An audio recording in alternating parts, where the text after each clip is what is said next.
To know that a lot of Abu Dhabi's history starts here is just something very humbling. I mean, honestly, the contrast that this building has in comparison to all these grand, shining skyscrapers is just striking. And it just remarkably shows the progress that the city has gone through. So upon entering this building, you're just taken into another century. While you walk in, you experience all the decoration. You notice these cannons that were imported from different countries around the world, etc. So basically the tour consisted of first visiting the National Council. And this building has so much history behind it.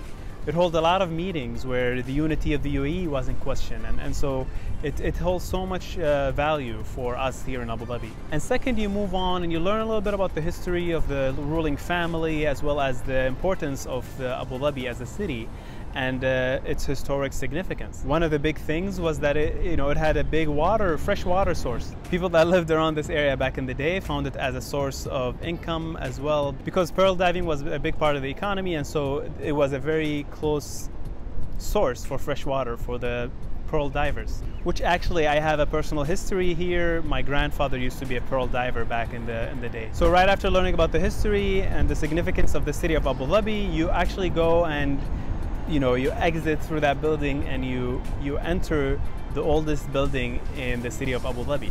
And it's this tower that has been built here in the 1760s. I mean, come on. This is, decades of history. I mean, centuries of history.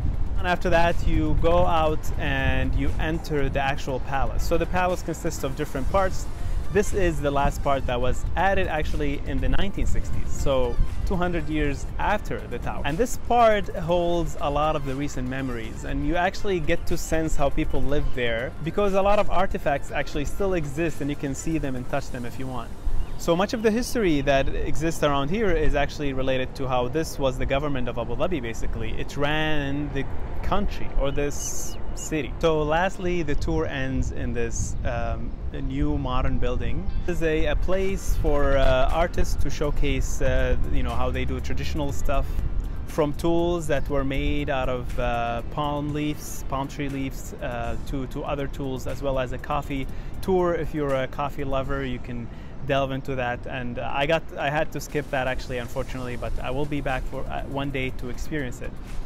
Anyway, that was my tour of Qasr Alhosn. It's very brief. Honestly, you can learn so much more from this video, but I just wanted to give you a glimpse of what I've been through. So I hope you give it a visit, and I also hope you enjoyed A Day with Abdul. I'll see you later.